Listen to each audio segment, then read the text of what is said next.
Hello class, कल हमने पढ़ा था यूनिट 1 का रिवीजन हुआ था। यूनिट 1 में हमने क्या क्या चीज़ें देखनी हैं, ये सब चीज़ें मैं आप लोगों को बता चुका हूँ। तो आज हमारे पास एक फ्रेश यूनिट है, कंट्रोल स्ट्रक्चर। अब कंट्रोल स्ट्रक्चर क्या होता है, कंट्रोल स्ट्रक्चर जानने के लिए आपको बेसिक चीज़ें आनी चाहिए। जो बेसिक चीज़ें हैं वो मैं पहली यूनिट में पढ़ा चुका हूँ, तो आप लोग उस यूनिट को देख लीजिए। एक क्लास 11 की प्लेलिस्ट बनी हुई है। तो अब कंट्रोल स्ट्रक्चर क्या होता है, अब ये कंट्रोल से आप, जैसा हम लोगों का आज का टॉपिक है कंट्रोल स्ट्रक्चर। अब कंट्रोल स्ट्रक्चर क्या होता है, कंट्रोल से समझ में आ रहा होगा, कंट्रोल कर रहा है कोई। जैसे आप लोग स्कूल जाते हो तो स्कूल में क्या होता है, आप कंट्रोल में होते हो। आपको पता चलता है कि सुबह प्रार्थना होगी, फिर उसके बाद फर्स्ट पीरियड लगेगा, सेकंड पीरियड लगेगा, थर्ड पीरियड लगेगा। तो आपको बताया जाता है ना कि कैसे आप लोगों ने स्कूल में बिहेव करना है। वैसे ही कंट्रोल स्टेटमेंट क्या करते हैं, आप लोगों को पाइथन को बताते हैं कि कौन सा विच टास्क डन फर्स्ट, कौन सा टास्क कब करना है, ये कौन बताएगा, आपके कंट्रोल स्ट्रक्चर। काम के फ्लो को कंट्रोल करता है। अब कंट्रोल स्ट्रक्चर हमारे पास 3 प्रकार के होते हैं। कौन कौन से होते हैं, सीक्वेंस, दूसरा है सिलेक्शन, तीसरा है रिपीटेशन। तो सीक्वेंस क्या है, सीक्वेंस आपको बता रहा है। सीक्वेंस कभी बोलते हैं ना क्लास में कि सारे बच्चे सीक्वेंस में खड़े हो जाइए, मतलब एक लाइन में खड़े हो जाइए या सीक्वेंस में खड़े हो जाइए। सीक्वेंस का मतलब क्या है, जैसा पाइथन को मिलेगा वैसा ही वो रन करता जाएगा। अगर लाइन बाय लाइन मिला तो वो लाइन बाय लाइन रन करता जाएगा, उसको क्या बोलेंगे हम, सीक्वेंस। अब देखो इसको मैं पिक्टोरियली आपको बता देता हूँ। देखो सीक्वेंस, स्टार्ट किया, कुछ भी काम किया, कुछ भी काम करेंगे तो ये इसको ले लेगा। मान लीजिए ए की वैल्यू 10 रख ली, बी की वैल्यू भी 10 रख ली, सी की वैल्यू ए प्लस बी, और लास्ट में क्या कर दिया, प्रिंट कर दिया,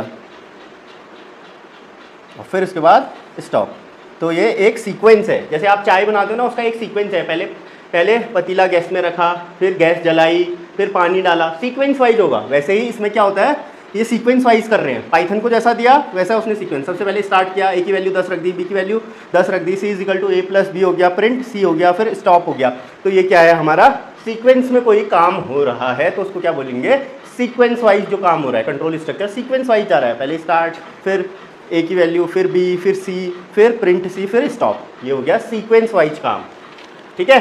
सीक्वेंस के बाद अब आता है हमारे पास सिलेक्शन। अब सिलेक्शन क्या होता है, हमको किसी पर्टिकुलर चीज की सिलेक्शन करनी है, तब उस समय हम लोग कौन सा स्टेटमेंट यूज करते हैं, सिलेक्शन स्टेटमेंट। अब सिलेक्शन स्टेटमेंट के अंदर बहुत सी चीजें आती हैं, इफ एल्स, इफ या नेस्टेड इफ। ये मैं आगे के टॉपिक्स में आपको क्लियर करते रहूंगा। इफ मतलब अगर ये होगा तो ये होना चाहिए, ये हुआ तो ये नहीं हुआ तो ये हो जाएगा। ये सब चीज़ें इफ एल्स के अंदर आती हैं। इसमें क्या होता है, किसी कंडीशन को क्या हमने चेक करना है, कंडीशन को चेक किया, चेक करके अगर ट्रू हो तो ट्रू वाला टास्क करना होगा, फॉल्स होगा तो एल्स वाला टास्क करना होगा। मैं तुमको एक प्रोग्राम बना के दिखाता हूँ। जैसे मान लीजिए 18 साल, वोट देने के लिए कितने साल की एज है, 18 साल से ऊपर, या ड्राइविंग लाइसेंस बनाने के लिए मान लीजिए मैंने ए की एज ले ली 20, और मेरे को चेक करना है if A greater than equals to 18, तो क्या प्रिंट हो जाए, प्रिंट फिट फॉर डीएल मतलब ड्राइविंग लाइसेंस बनाने के लिए फिट। एल्स क्या हो, प्रिंट अनफिट फॉर डीएल बनाने के लिए अनफिट हो।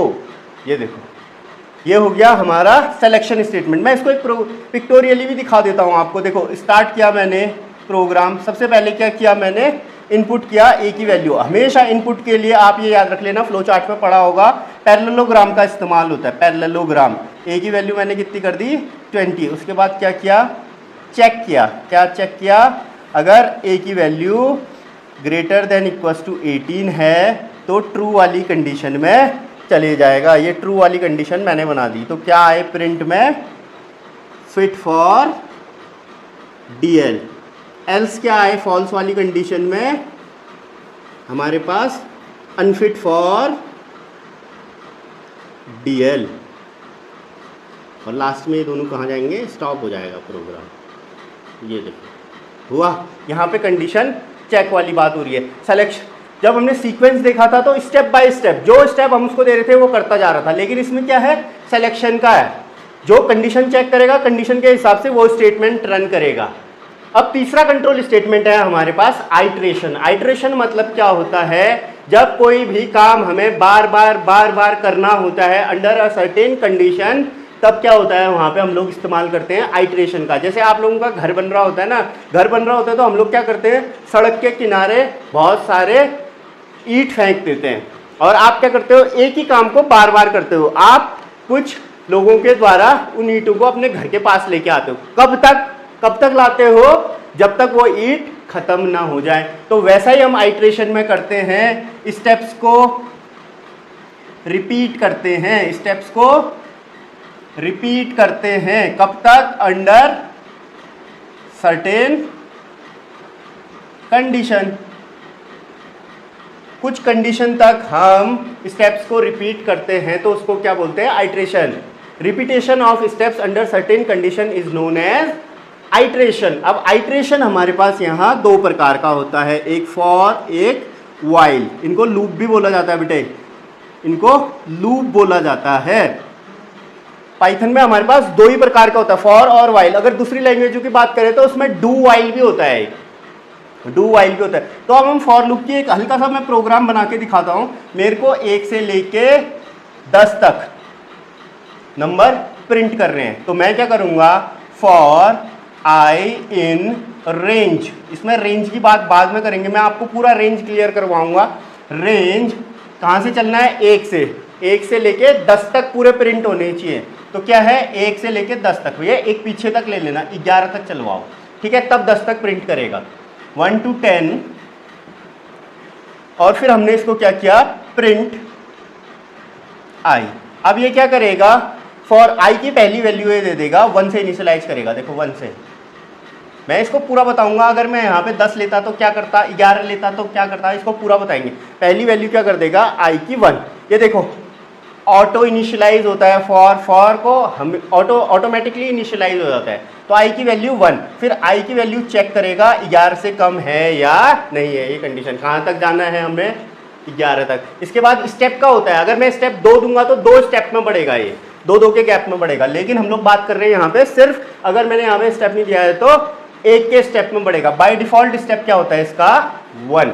तो इसका आउटपुट पहली बारी में क्या आएगा, 1। ऐसे करते 2, 3, 4, 5, 6, 7, 8, 9 और 10 के बाद ये लूप अपने आप टर्मिनेट हो जाएगा। ये हम लोग आज पहली इंट्रोडक्शन क्लास कर रहे हैं, तो मैं बता रहा हूँ कि आइट्रेशन मतलब क्या होता है। रिपीटेशन ऑफ स्टेप्स को आइट्रेशन बोलते हैं। इसके बाद 2 चीज़ें और हैं हमारे पास, उनको बोलते हैं हम जंपिंग वर्ड्स। जंपिंग वर्ड्स बोल दो उनको, ठीक है, जो क्या करते हैं, कंट्रोल का फ्लो इधर उधर कर सकते हैं। हमारे पास क्लास 12 के सिलेबस में 2 जंपिंग वर्ड्स होते हैं, वैसे तो होते 3 है हमारे पास, लेकिन मैं अभी यहाँ पे 2 ही जंपिंग वर्ड्स की बात करूंगा, ब्रेक, कंटिन्यू और पास। लेकिन हम लोग यहाँ पे 2 ही चीजों की बात करेंगे, क्योंकि आपके सिलेबस में 2 ही है, ब्रेक और कंटिन्यू।